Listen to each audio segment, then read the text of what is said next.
Ang lead convener po talaga ay si Mayor Baste Duterte, si Bastian Baste Duterte. Ako lang po ang isa sa mga co-convener as the Secretary General of the Reform PH Party. Ang aming pong chairman ay si Gringo Hunasan. And kami po ni Senator Gringo nag-usap, nagkataon lang po hindi siya makapunta nung sa panahon na ng launching, pero siya po'y 100% support dito sa ating binubuo na koalisyon with PDP Laban. And syempre po, kasama rin din po dyan ang Partido Reforma ni Speaker Bebot Alvarez. Kami po ay nagkaroon ng pag-uusap, nagpunta po kami ng Davao at nagkaupo kami ni Mayor Baste Duterte. Ang binabanggit ni Ma'am Penny, 750 sa ngayon po ang parallel organization sa pagkakalam namin. At lahat po yan, sa katotohanan, noon pa, kasama na ng Pangulong Duterte. Matanda, yung Pangulong Duterte na presidente pa lamang. Noong una siyang tumakbo, wala siyang mga kasamang politiko, mangilan-ngilan, wala talagang tumaya sa kanya, kundi ang taong bayan. Nagbuo sila ng mga organisasyon, ng samahan, at kumilos para mailuklok ang Pangulong Duterte. Noong tumakbo si VP Inday Sara, and I guess yung unit team, nagsama-sama noon, kasama rin po ako doon, andun pa rin yung mga organisasyon na yun. Nung pag-uusap po namin ni Mayor Baste, ang sinabi ko sa kanya, Mayor, kailangan talaga namin ng isang leader. Kailangan may tumayo sa amin. At walang ibang pwedeng tumayo kung hindi ang isang Duterte. Sa ngayon po, ang ating Vice President ay dumadaan sa impeachment hearing. Marami po siyang binibigay na panahon para dito. At syempre, marami mga bagay na dahil siya naman yung kanilang tinutugis o siya yung tinatarget noon sa impeachment trial na hindi naman niya kayang kumilos o magsalita basta-basta. At pinabuti po namin, iningi namin ang liderato ni Mayor Baste Duterte na hindi na Davao ang may kailangan sa iyo, hindi lang Davao, hindi lamang Mindanao. Kailangan ka na ng buong Pilipinas. Kailangan ka na ng sambayan ng Pilipino. Nagulat po ako dahil sa aming pag-usap, hindi na nagkaroon ng dalawang salita si Mayor Baste Duterte.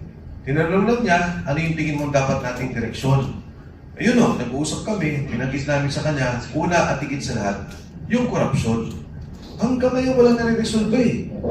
Sabi nila, Pasko may makukulong, dumaan na Pasko, dumaan na bagong taon. Nag-Valentine's na nga. Pasko ng pagkabuhay. Nagkaroon ng Holy Week, namatay na si Kristo, nabuhay, wala pa rin nakukulong hanggang sa ngayon. Nung lumabas po yung kaso nila, sabi nila, magkakakaso si Senator Chis Escudero at si Speaker Martin Romualdez, sabi ko magandang development niyan. Pero gusto ko makita kung ano yung kaso. Sa ngayon po, hindi ko pa nakikita yung ifinay nila, pero narinig ko ay dahil daw po dun sa pagkakaroon nila ng partisipasyon sa pag-aproba ng budget. Ay sabi ko, malayo yan. Bakit naging speaker ka lang o Senate President? Bigla ka na rin nadamay dun sa nakawan? Ang importante sa kaso, si Sergeant Gutesa.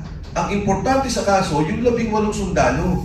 Ang sabi ninyo, si Saldico ang mastermind. Si Saldico ang magnanakaw. Itong mga tao ni Saldico ang nagsasabi, kanino dinala yung pera? Saan dinala yung pera? May delivery sa Makati, sa Forbes, sa Aguado, sa Ilocos. Ito na yung mga tao to eh. Bakit hindi yun ang gamitin nila kung totoo at talagang nais sila magkaroon ng linaw ang kaso dito sa korupsyon?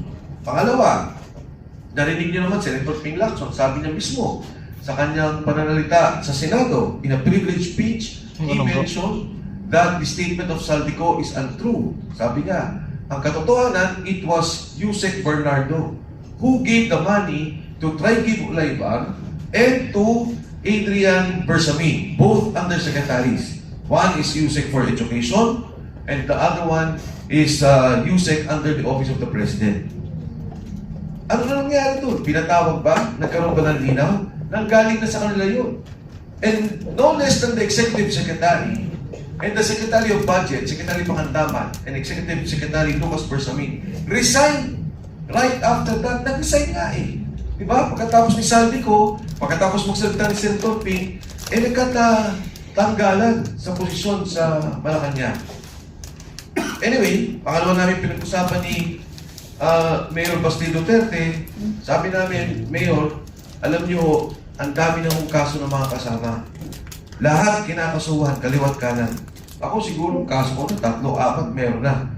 Yung pong dalawang negosyo kong kahit pa paano, meron po akong pinagtutukan ng negosyo, parehong isinara. Parehong isinara. Nang walang batayan. Ako, kaya namin labanan dahil walang batayan yung pagsara nila. Paano yung tao? 100 po ang natanggal dun sa isang kumpanya. Yung isang kumpanya matatanggal 700. Krisis nga ngayon eh.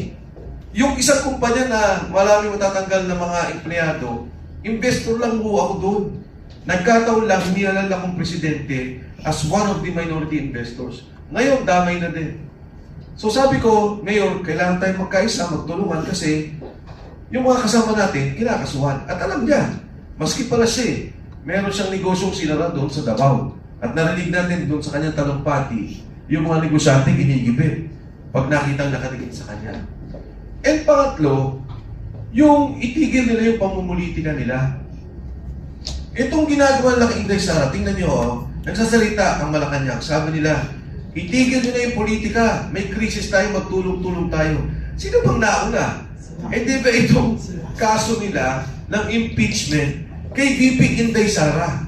Kung ang gusto ng Pangulo ay katahimikan, kung ang gusto ng Pangulo ay walang gulo, ipatigil niya yan. Huwag niyang sabihin na independent ang Congress. Tao niya lahat ng mga yan. Ayaw nga mag-impeach ng mga congressman eh. Natatakot din sila eh. Di ba? Dalawa. Takot sila na alam nila manalo si Inday Sara at pag nag-impeach sila, delikado sila sa 2020. Ang pangalawang din takot nila, pag nanalo si Inday Sara, lalo nakikigit yung mga nagnakaw, alam din nila, lagot sila sa 2020. Ngayon, yung ginagawa kay VP Inday Sara, naglabas na daw COA with finality disallowed. Oh, sige, disallowed. Nasa COA pa yan eh. Ang natitirang pondo dyan, 73 million na kailangan niyang ayusin. Kailangan niyang i-justify pa o mag-appeal pa siya tungkol dito. Ito ho, ikikwento ko sa inyo. Buksan nyo, may mga cellphone kayo, nakikita ko. I-google ninyo ang COA, Commission on Audit. Number 1, Department of Agriculture, suspended, disallowed, 8.5 billion. May investigasyon ba? May narinig ba tayo? Wala. Yung pong Department of Health, 10.5 billion. May narinig ba tayo may investigasyon? May natanggal? Wala. Nakalagay po doon sa COA findings sa Department of Health. Almost 150 million ang nag-expire na gamot or about to expire. Binili, hindi dinidistribute, mag-expire. 150 million. Talo pa nga yung pondong iniimbestigan na kay Pipinday. O pangatlo, Department of Public Works and Highways, 17 billion pesos. Pagdating nyo po sa Department of Energy, may problema tayo ngayon sa langis, may problema tayo sa ating mga petrolyo, sa crudo. Charges, hindi ko alam kung detalye, basta nakalagay sa COA charges, 186 billion pesos. Wala tayong naririnig. Pero si Inday, dahil kalaban, gigibain. Dahil si Inday, takot sila, gigibain. Yan ang politika. The highest rated official as of now is Vice President Inday Sara Duterte. Mataas kay Pangulong BBM, mataas sa Senate President, mataas sa Chief Justice, mataas sa Speaker of the House. And yet, itong apat na to, wala. Siya iniimbestigahan. Magkano ang confidential funds ng Pangulo taon-taon? 4.5 billion. Ha? Sabi nila, 11 million. Inubos. Ano ba? 11 days. 11 million, 11 days. I-compute nyo. 4.5 billion divided by 365 days. 12 million a day. Ano patayan yun? Nagagalit kayo, pero tingnan ninyo, dali-dali naman, dyan sa COA report. At pang-apat to, yung problema natin sa ngayon, may kinakaharap tayong krisis. Anong ginagawa nila? Nagbigay na tayo ng emergency power sa presidente. Ang sabi natin sa presidente, gawin mo na yung dapat mong gawin. Ang presyo ng kerosene at LPG, triple. Di ba? Nag-triple. O magkano lang ibinawas ngayon? 3 piso, 8 piso? Magkano po ba? Ang LPG na malaki, 1.7 na. O magkano ang binawas lang dito sa excise tax na pinayagan? Pero the president is given the powers now para ibagsak lahat ng presyo. Huwag payagan ang pagtaas ng mga presyo. Ginagamit niya ba? Ngayon o, simpleng solusyon. Magkano ang nalagay na pondo sa bawat distrito ng isang congressman? 1.5 billion pesos for each district. Sige o, huwag natin kunin lahat. Kalahati lang. 750 million, baka may proyekto naman din kailangan.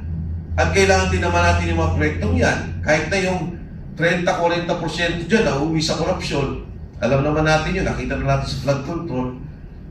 Eh yung 200 bilyon, malaki ang maitutulong para maibsan ang problema ng mga drivers. Ano ang ibig kong sabihin? Ngayon, nagrarally ngayon. Ang mga driver tuloy-tuloy. Pagtaas ng crudo, presyo madali, ang bilis. Pero pagka ang driver magtataas, wala. Ang batas, hindi sila pinapayagan, dadaan sila sa mahabang proseso. Binawi pa. Meron ng proposal, si Erice, sabi niya, magkaroon ng direct subsidy.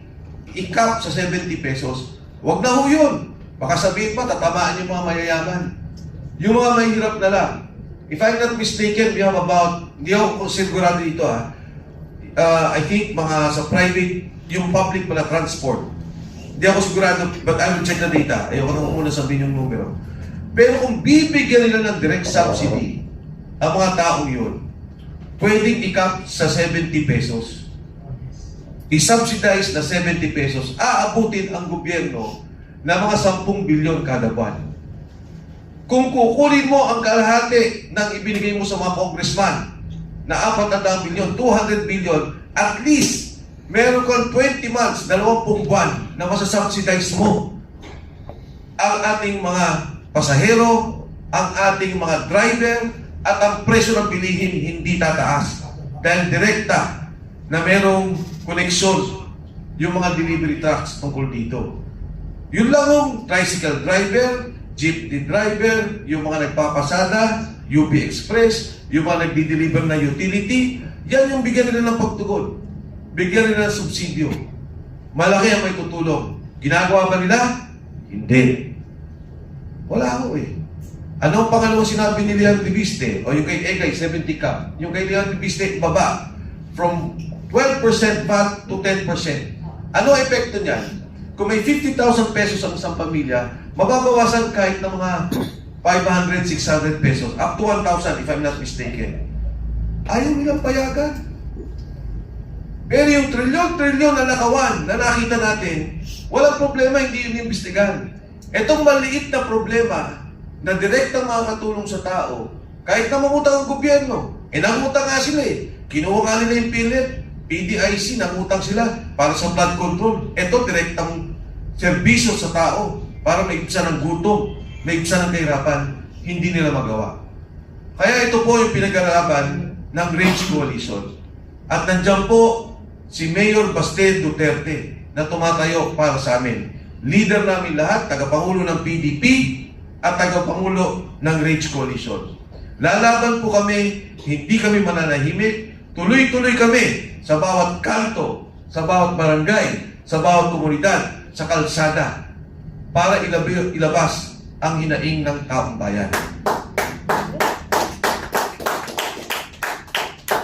And fair warning to Senate and Congress, kahit anong gawin niyong pagbabago sa politika, kahit matanggal niyo si Inday Sara Duterte, lalabanan namin yan. Lahat ng pwersa gagamitin namin. Pero kahit na gawin niyo yan, may panlaban pa rin kaming Baste Duterte. Hindi po dahil ang Baste Duterte ay isang tao, isang mayor ng Davao na kumakatawan lamang sa apelyido ng Duterte. Kung hindi kumakatawan sa isang prinsipyo ng maayos na gobyerno. Kumakatawan sa isang prinsipyo na unahin ang taong bayan. Kumakatawan sa isang prinsipyo na itigil ang korupsyon at itigil ang pagkalat ng droga. Isang karangalan po na nandito sa isang makasaysayang partido, noong pa man nakita natin lumalaban ng PDP, lumaban kay Marcos Jr., Sr., Ngayon, lumalaban kay Marcos Jr. At kasama niyo po kami, ang Reform PH, isang bagong partido, pero kasalit niyo sa laban ng taong bayan. Maraming salamat po, magandang umaga sa inyo lahat.